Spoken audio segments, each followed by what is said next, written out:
नमस्कार, मैं हूं पुनीत पाठक और आप देख रहे हैं छत्तीसगढ़ की बात। बहुत स्वागत है आप सबका। छत्तीसगढ़ विधानसभा का मॉनसून सत्र शुरू हो चुका है। पहले दिन दिवंगत नेताओं और गलवान में शहीद जवानों को श्रद्धांजलि देकर कार्यवाही को स्थगित किया गया। लेकिन सत्र का जो दूसरा दिन जहां से कार्यवाही शुरू होगी, इसके हंगामेदार रहने के भरपूर आसार हैं। विपक्ष कोरोना संक्रमण, खाद की कालाबाजारी, गोबर खरीदी, गाय की मौत, ऐसे कई मुद्दे हैं जिन पर सरकार को घेरने के लिए तैयारी कर चुका है। तो वहीं सत्ता पक्ष ने भी विपक्ष का मुकाबला करने के लिए कमर कस ली है। रणनीति बनाई जा रही। कोशिश करेंगे कि दोनों पक्ष मॉनसून सत्र को लेकर के क्या और किन मुद्दों पर बात करेंगे, विपक्ष कैसे घेरेगा और सत्ता पक्ष के पास इसको लेकर के क्या स्ट्रेटेजी या रणनीति रहेगी, इन सब पर बात करेंगे। किन मुद्दों को लेकर गूंज सुनाई पड़ सकती है, पहले इस पर एक रिपोर्ट दिखाते हैं।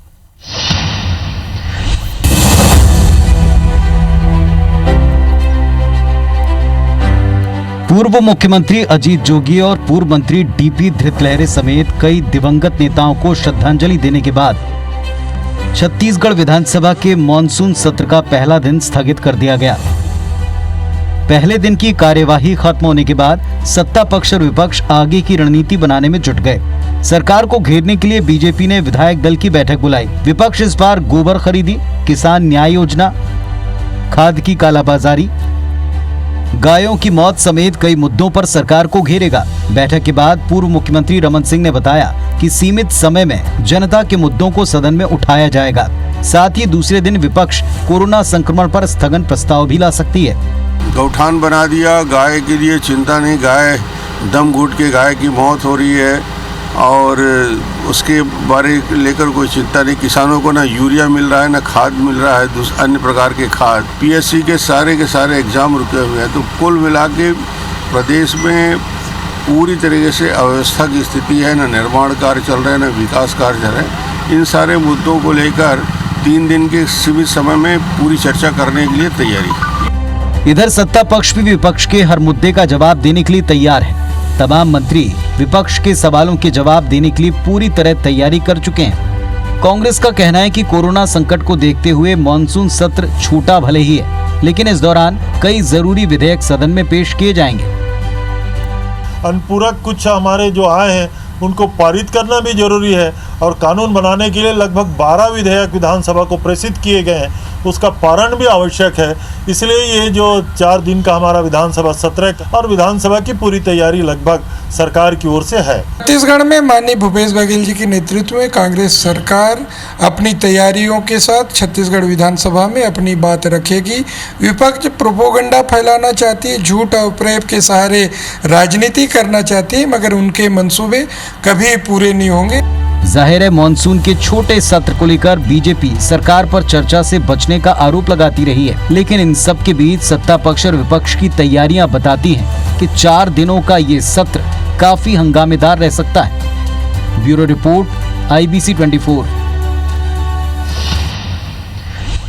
और मॉनसून सत्र को लेकर के बातचीत के लिए इस वक्त हमारे साथ दोनों पक्षों के 2 जिम्मेदार नेता हैं। श्रीचंद सुंदरानी साहब भारतीय जनता पार्टी की तरफ से और रमेश वर्ल्यानी जी कांग्रेस पार्टी की तरफ से जुड़े हैं। आप दोनों को नमस्कार, बहुत स्वागत है आपका इस मंच के ऊपर। सबसे पहले वर्ल्यानी साहब, विपक्ष पहले भी बार बार कहता रहा कि सत्र बहुत छोटा है। मौजूदा परिस्थितियों में, इन कठिन हालात में कई मुद्दे विपक्ष के पास हैं जो सत्ता पक्ष को परेशान करेंगे। जो आज विधायक दल की मीटिंग हुई, उन्होंने कहा कि संक्रमण को लेकर सरकार को घेरा जाएगा, गाय की मौत पर घेरा जाएगा, गोबर खरीदी योजना को लेकर घेरा जाएगा। क्या तैयारी सत्ता पक्ष की?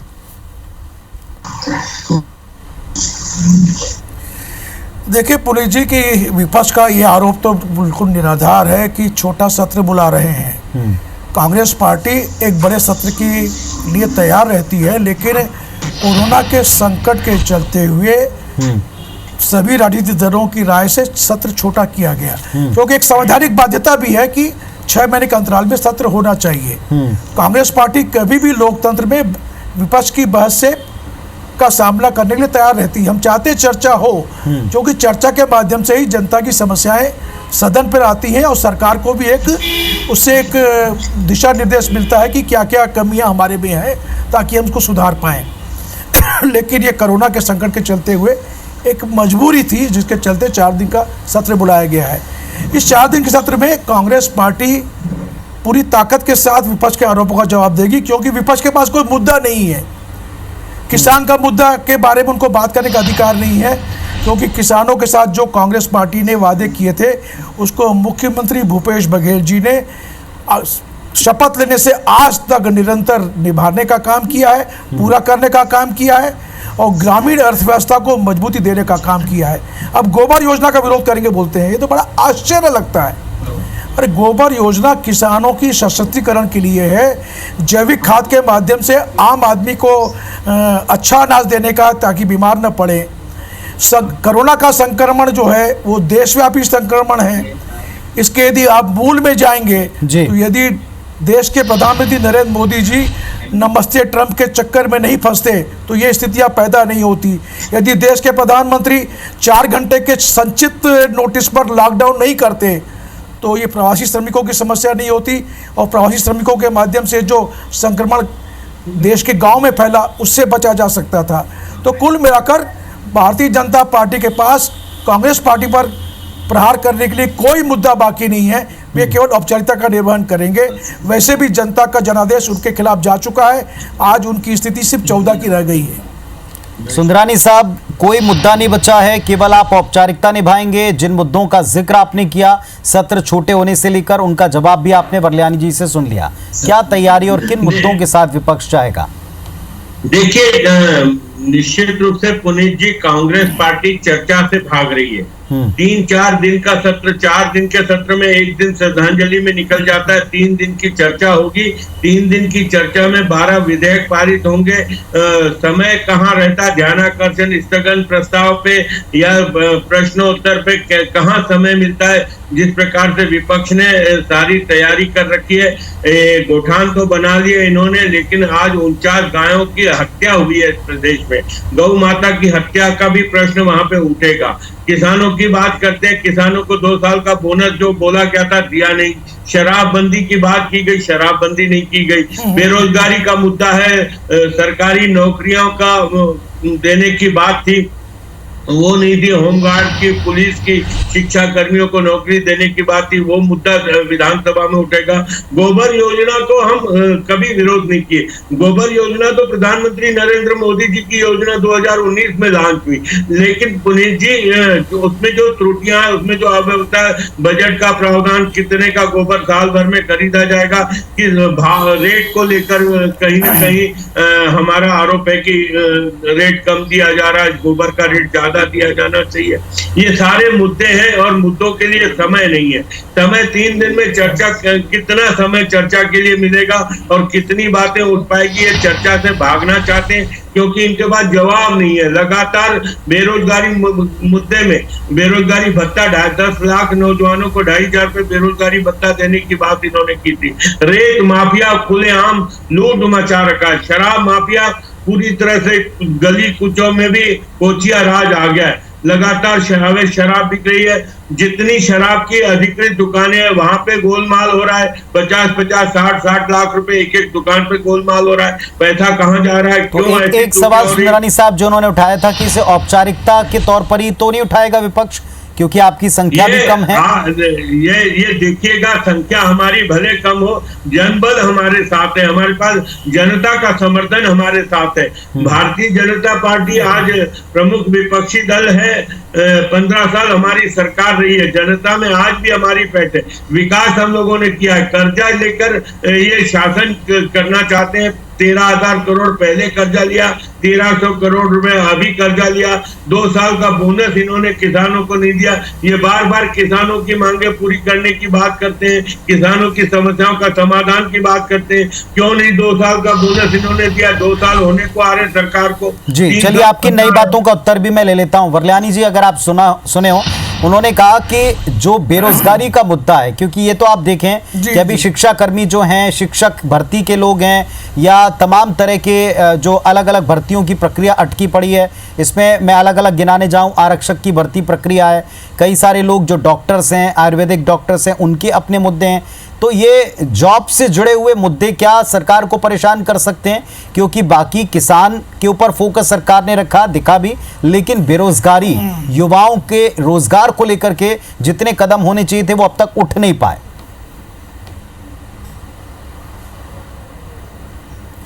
देखिए पुनीत जी, बेरोजगारी की बात तो कम से कम सुंदरानी जी या भारतीय जनता पार्टी को, नेताओं को नहीं करना चाहिए। इनके नोटबंदी की फेल्यूर, जीएसटी का फेल्यूर और कोरोना संकट में जिस ढंग से मोदी जी ने काम किया है, आज देश में पूरी अर्थव्यवस्था खत्म हो गई, रोजगार खत्म हो गए, करोड़ों लोग सड़क पर आ गए। उनकी चिंता तो करिए। ये तो छत्तीसगढ़ में हमने 25 लाख प्रवासी श्रमिकों को मनरेगा के माध्यम से रोजगार दिया और उनका जीवन को सफल बनाने का काम किया है। लेकिन आज जो देश की स्थिति आप देखेंगे, करोड़ों लोग सड़क पर आ गए हैं। नहीं, वो लोग वो कर सकते हैं, नहीं कर सकते हैं। विपक्ष या बीजेपी इस मुद्दे की मांग कर सकती नहीं। अभी बहुत सारे यूथ अभी भी जब सत्र शुरू हो रहा है तब भी विरोध प्रकट करने के लिए सड़कों पर उतरे हैं। मेरा सवाल उस बारे में था कि ये एक मुद्दा ऐसा नहीं रह गया जिसको लेकर गाहे बगाहे आप ट्वीट आप देखें, आप तमाम तरह के सोशल मीडिया के प्लेटफॉर्म्स देखें, सभी लोग अपील करते हैं कि भाई आप अटकी हुई भर्ती को पूरा करें, आप जो रुके हुए कन्फर्मेशन से उनको कर दें ताकि लोगों को रोजगार मिले। लोग अपनी नौकरियों को लेकर, यूथ अपनी नौकरी को लेकर बड़ा परेशान है। निश्चित रूप से पुनीत जी आपकी बात सही है कि न केवल छत्तीसगढ़ का, पूरा देश का यूथ रोजगार को लेकर परेशान है और कोरोना संकट में तो और ज्यादा बेरोजगारी को बढ़ा दिया है। लोगों की, करोड़ों लोगों की नौकरियां जो थी वो खत्म हो गई हैं। तो लेकिन राज्य सरकार को चिंता है, इसलिए हम लोगों ने निजी क्षेत्र में भी रोजगार के अवसर बढ़ाने के लिए ग्रामीण और कुटीर उद्योगों को बढ़ावा देने का काम किया है ताकि शहर के लोग भी समीप के गांव में अपना कुटीर उद्योग के माध्यम से रोजगार में अवसर ले सकें। तो अब देश में स्थिति ऐसी है आज के समय में कि आपको छोटे और कुटीर उद्योगों के माध्यम से ही नए रोजगार सृजित होंगे। इस दिशा में भूपेश बघेल की सरकार कृत संकल्प है और उस योजना पर काम कर रही है। हम लोगों ने आदिवासी अंचल में भी वनोपज आधारित उद्योगों को प्राथमिकता दी है, प्रोसेसिंग यूनिट्स के माध्यम से वैल्यू एडिशन का काम कर रहे हैं। सुंदरानी साहब, क्या विपक्ष को अधिकार है इस मुद्दे पर बातचीत करने का? पुनीत जी, मैं पूछना चाहता हूँ वल्याणी जी से कि कौन से कुटीर उद्योग इन्होंने अभी भत्ते की बात करते हैं। नहीं, कौन सा कुटीर उद्योग इन्होंने यहाँ पे लगाया? अभी वनोपज से जुड़े कौन से उद्योग इन्होंने 1.5 साल में शुरू किए? एक तो 15 साल में शराबबंदी के बाद उद्योग बता दे, एक तो उद्योग बता दे। घोषणा पत्र 5 साल के लिए होता है। मनरेगा की बात करते हैं, मनरेगा का पैसा पूरा केंद्र से आ रहा है, बल्कि मोदी जी ने मनरेगा में 180 के मुकाबले 202 रुपए देने का तय किया। गरीबों की अर्थव्यवस्था को ठीक करने का काम तो मोदी जी ने किया।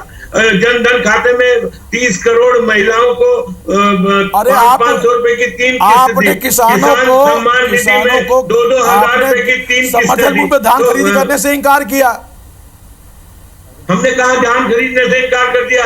उससे ज्यादा तो हम गोबर में दे रहे हैं, जो आप 3 किस्तों की बात कर रहे हैं पुनीत जी, ये उससे ज्यादा पैसा हम गोबर खरीदी में दे रहे हैं लोगों को। किसान सम्मान निधि में हमने 2-2 हजार रुपए की 3 किस्तें दी है। घोषणा पत्र का आकलन 5 साल के बाद किया जाता है, 1.5 साल में नहीं किया जाता है। सिलेंडर फ्री में देने का तय किया हमने 78। चलिए, अभी फिलहाल सुंदरानी जी, अभी फिलहाल जो सत्र में मुद्दे हम उनके ऊपर आते हैं और उन मुद्दों के ऊपर बात करते हैं। एक बात जो उन्होंने उठाई थी कि क्या बीजेपी को यह अधिकार है, उस पर मैंने आपसे सवाल पूछा कि क्या बीजेपी रोजगार के मुद्दे पर बात को पुरजोर तरीके से उठा पाएगी, क्योंकि रोजगार को लेकर सारे देश में एक वातावरण है और सारे देश में जो परिस्थितियां, उस पर सारे देश में मांग है कि अब आप रोजगार की तरफ कुछ काम करें, बाकी के मुद्दों को छोड़कर, या उनके अलावा भी यूथ के मुद्दों को एड्रेस करें।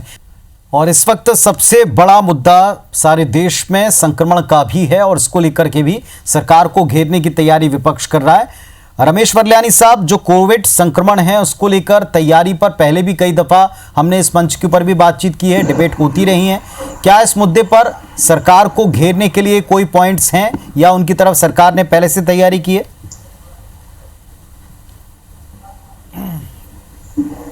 देखिए पुनीत जी, कोरोना संक्रमण के लिए पूरी तरह से केंद्र की मोदी सरकार जिम्मेदार है, जिन्होंने कोरोना संकट की आहट के पहले ही इस तरफ ध्यान नहीं दिया और पूरा सरकार जो केंद्र सरकार है वो ट्रंप नमस्ते के चक्कर में फंसी रही। इसलिए कोरोना के खतरे को नजरअंदाज करके लेट किया गया, जिसके चलते आज देश कोरोना संकट से परेशान है।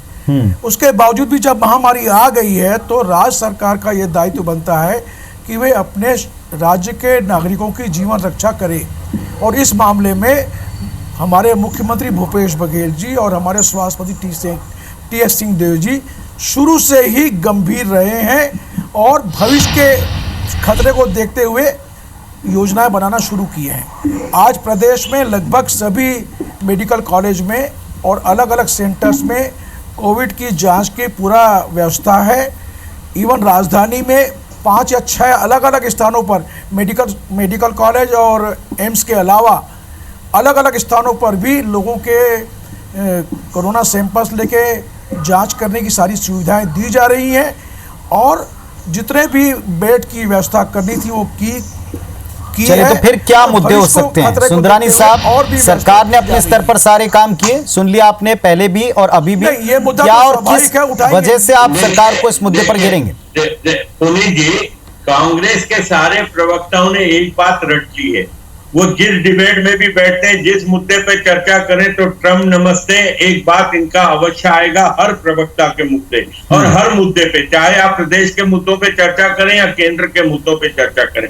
कोविड के मामले में पूरी तरह विफल रही है ये सरकार। जिस समय आदरणीय नरेंद्र मोदी जी ने 3 लॉकडाउन किए 2 महीने अप्रैल मई के, तो आप देखिए छत्तीसगढ़ बहुत बेहतर स्थिति में था। छत्तीसगढ़ में मुश्किल से 2-5 पेशेंट ही आखिरी में बचे थे।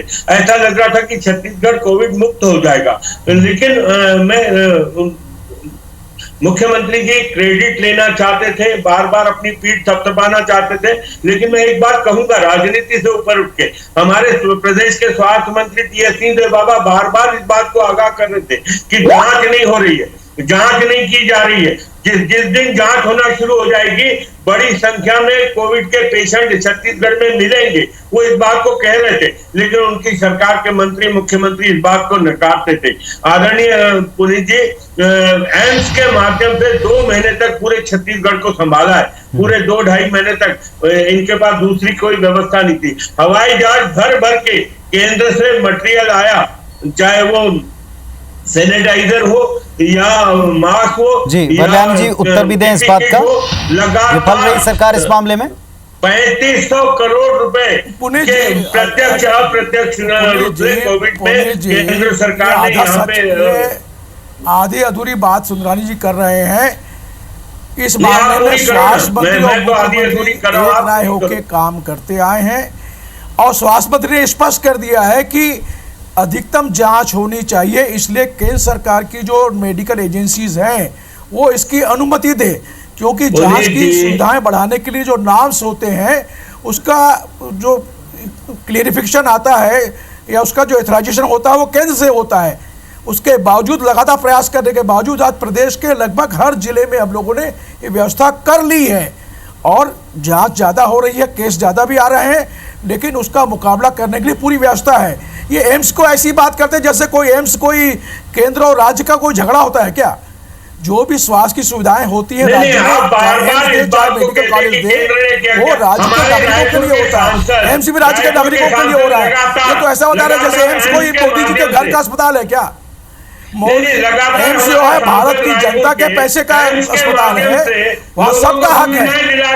अरे विचित्र बातें करते हैं। और ये जो नमस्ते ट्रंप है, हम कोई नमस्ते ट्रंप की बात नहीं करते हैं, लेकिन प्रवासी श्रमिकों की समस्याओं से मजबूर किया, उसके चलते भी गांव गांव में संक्रमण फैला है। इस तथ्य को स्वीकार करना चाहिए भारतीय जनता पार्टी नेताओं को। ये राजनीति के विषय का प्रश्न नहीं है। यदि केंद्र हमसे गलती हो तो हम स्वीकार करें, केंद्र से गलती है केंद्र स्वीकार करें। चलिए एक फाइनल कमेंट बरलानी साहब, क्या इन मुद्दों पर ये आज जो डिबेट है, आज इस डिबेट में कुल मिलाकर ये बातें जो सामने आ रही हैं, ये बातों का सामना सरकार को सत्र के दरमियान करना पड़ सकता है। एक तो आपके इंपॉर्टेंट विधेयक हैं, अनुपूरक बजट है, इसके साथ साथ ये वो विषय होंगे जो सरकार को, सत्ता पक्ष को चुनौती दे सकते हैं, चैलेंज दे सकते हैं, जिसमें एक रोजगार का मामला, एक मौजूदा संक्रमण की स्थिति, आने वाले वक्त को लेकर, संक्रमण को लेकर तैयारियां सरकार की क्या हैं, और इसके अलावा जो बाकी के मुद्दे हैं, चाहे किसान का मुद्दा हो, गोबर खरीदी का मुद्दा हो, इन सब का जवाब सरकार किस तरह से देगी। और कम वक्त है, इस बात की शिकायत भी विपक्ष करता रहेगा। क्या इसको लेकर कंप्लीट तैयारी है? वरलानी जी बहुत संक्षेप में। पुनीत जी, निश्चित रूप से सरकार की पूरी तैयारी है। विपक्ष के सवालों का जवाब देने के लिए हम पूरी तरह सक्षम हैं। ठीक। ज़्यादा सत्र छोटा करने की बात है तो भारतीय जनता पार्टी को याद रखना चाहिए कि 15 साल के शासनकाल में सामान्य माहौल में भी उन्होंने बहुत संक्षिप्त सत्र बुलाया है। हम तो कोरोना की महामारी फाइनल कमेंट आपका सुंदरानी साहब। सत्र बुला रहे हैं, इन्होंने सामान्य स्थितियों में भी सीधा सत्र छोटा आरोप किया है था। सरकार के ऊपर। हम लोग अच्छी तरह से ये चर्चा मुकाबला से करने तैयार हैं। भागना चाहते हैं, ये मुद्दों से भागना चाहते हैं, ये विरोध सह नहीं सकते। कोई चर्चा से भागने का सवाल नहीं है। कोई हम मुकाबला नेचर करने को नहीं है तैयार हैं। कांग्रेस का कि चलिए, तो अब इन मुद्दों पर सत्ता पक्ष को आप कैसे घेरेंगे ये भी हम देखेंगे, और सत्ता पक्ष इनका जवाब कैसे देगा, क्या मुकाबले में कहेगा ये भी देखेंगे। जनता चाहती है कि जो उनके असल मुद्दे हैं, एक संक्रमण से बहुत भारी दिक्कत वैश्विक स्तर से लेकर अपने गली मोहल्ले तक जो समस्याएं हैं, उन सबको सुलझाने की दिशा में क्या दोनों पक्षों ने अपनी जिम्मेदारी निभाई है, ये जनता जरूर ऑब्जर्व करती है हर समय, और अभी इस सत्र के दरमियान भी आप लोगों के जवाब से या सवाल से तय करेगी। बहुत शुक्रिया फिलहाल इस चर्चा में आने के लिए। नमस्कार।